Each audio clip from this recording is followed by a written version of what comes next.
So, kamusta po mga streetwise? Ako po si Takeru Miyamoto at welcome po sa aking munting channel. So mga kababayan, binasa ko po yung article of impeachment na final po ng ating mga congressman laban po dito kay Sara Duterte. At ako po, no, meron pong parte dito na sobrang interesado po ako kung ano ang magiging outcome nito pagdating po ng impeachment trial. Kasi po, lalabas po talaga dito kung magkano talaga ang tagong yaman ng mga Duterte. Hindi nila ito may tatago. At especially mga kababayan, ang gusto ko lang din po malaman dito kapag ito po napag-usapan sa Senado, kung anong klaseng pagtatakip ang gagawin ng mga pro-Duterte senador para wag po mabisto po itong bulok po na to. So especially sila, 'di ba, sila Bato, sila Bongo, sila Amy Marcos, kung sila pa ang didinig nito. So ito nga po yung tungkol po sa 2.4 billion na tagong yaman ng mga Duterte. So pakita ko sa inyo to. So ito po yung yung article of impeachment na final po ng ating mga congressman. So, kita naman dito, no, in the matter of the impeachment of the Vice President of the Philippines, of the Republic of the Philippines, Sara Zimmerman Duterte. Okay. So, blah blah blah. So, puntahan po natin yung yung article. So, meron po yung 7. 'Di ba? So, Article 1, Article 2, Article 3. So, puntahan po natin yung Article 4. Ito yan eh. Ito, Article 4, di ba? Okay, sabi dito the respondent, so si Sara Duterte, responded committed culpable violations of the Constitution and or betrayed of public trust in amassing unexplained wealth and failing to disclose all her properties and interest in properties and her statement of assets net worth SALN, di ba? In violation of Section 17, Article 11 of the 1987 Philippine Constitution. So ngayon mga kababayan, ang problema ni Sara Duterte dito, mga streetwise, lalabas po ang salin ng mga Duterte dito na matagal na po nilang tinatago. At mga kababayan, hindi lang po basta-basta salin po ang lalabas dito, pati rin po yung mga bank account na sinasabi po na pagmamay-ari po ng pamilya Duterte mismo.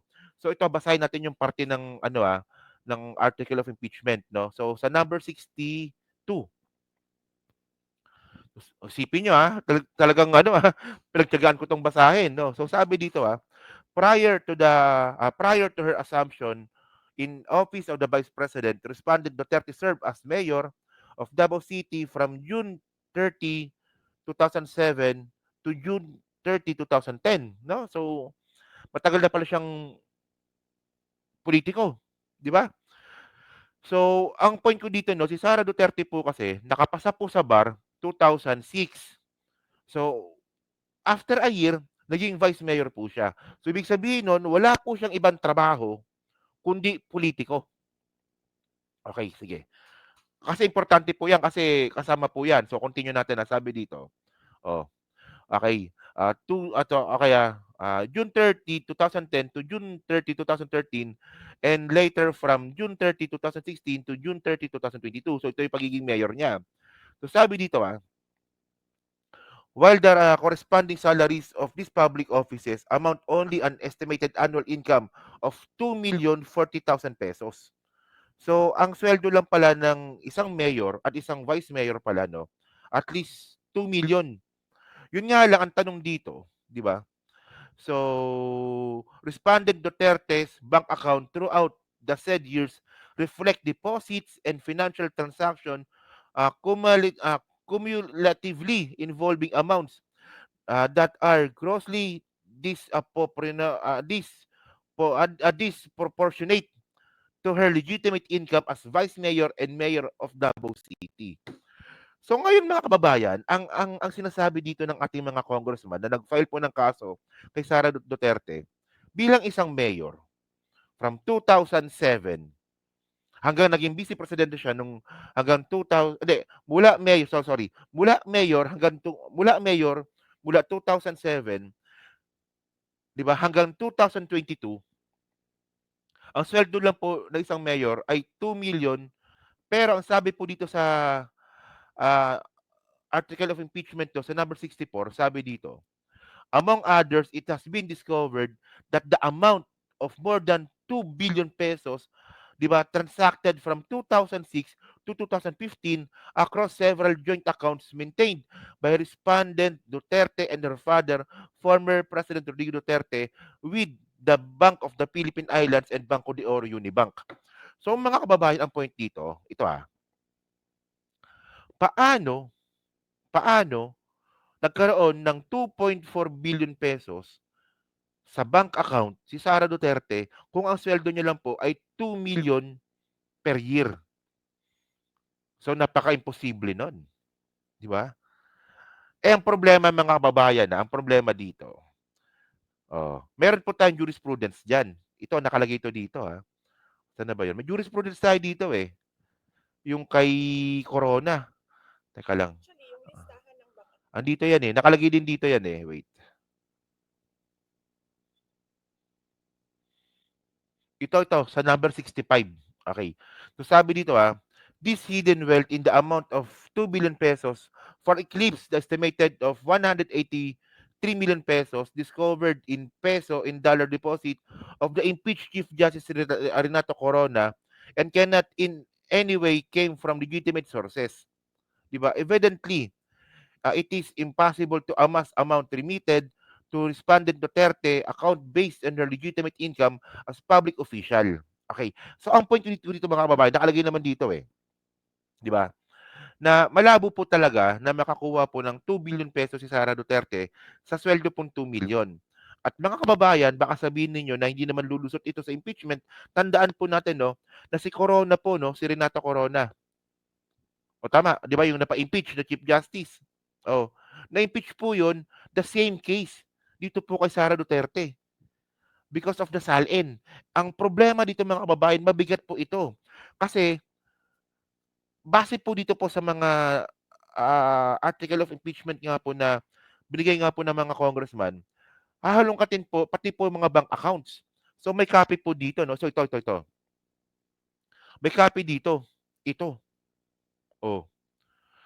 So nakalagay dito, meron pang mga date. Sara Zimmerman Duterte, October 2011. 2012. Teka, lakihan natin, kasi ito yung mga importanteng dokumento, Oh, ito. So ngayon mga kababayan, yung mga bank accounts po na yan, may mga bank account yan, hindi. Ito pala yung receive. Ito yung receive, di ba? Yung mga na-receive na pera, tapos yung bank account number nandito. Ayan, no?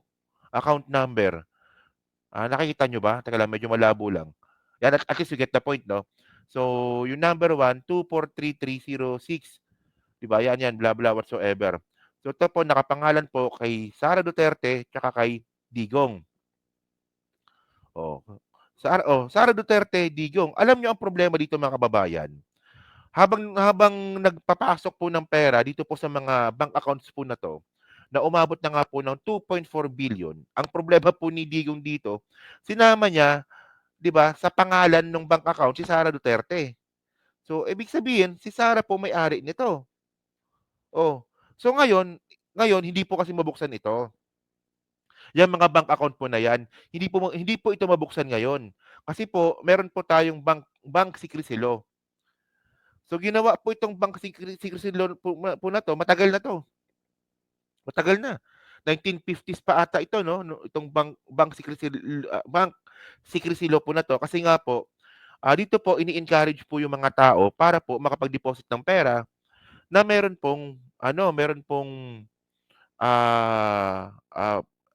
yung hindi pwedeng i-expose. Confidential, okay, confidential. So syempre 'di ba, 'pag may pera ka gusto mo confidential yung pera mo. So pang-engganyo po 'yan para po mag-deposit sa bangko ang mga Pilipino. Yun nga lang mga kababayan, meron po itong restriction. Kapag meron pong impeachment, hindi po umuubra yung bank secrecy law. So paano ko nasabi? May ebidensya tayo dito. O di ba?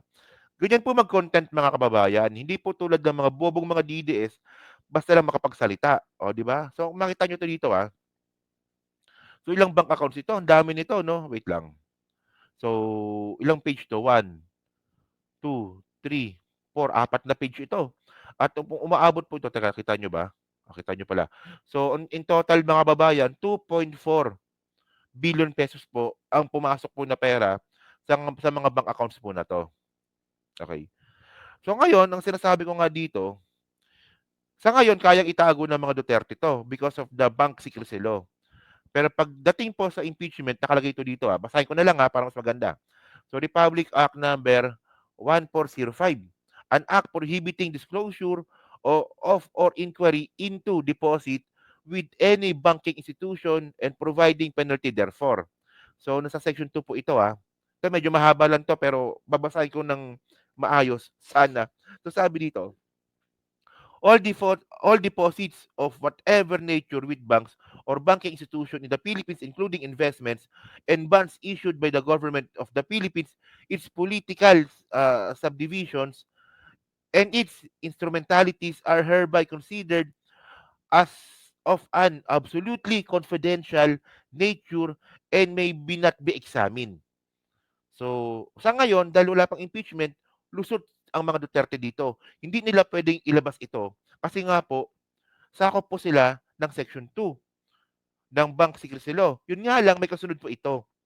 Ang sabi dito, ito yung kasunod, inquired or looked into by any person, government official, bureau, or office except upon written permission of the depositor or in cases of impeachment or upon order of the competent court in cases of bribery or the dereliction of duty of public officials. So ngayon mga kababayan, base po sa Section 2, pwede pong buksan ang isang bank account, 'di ba?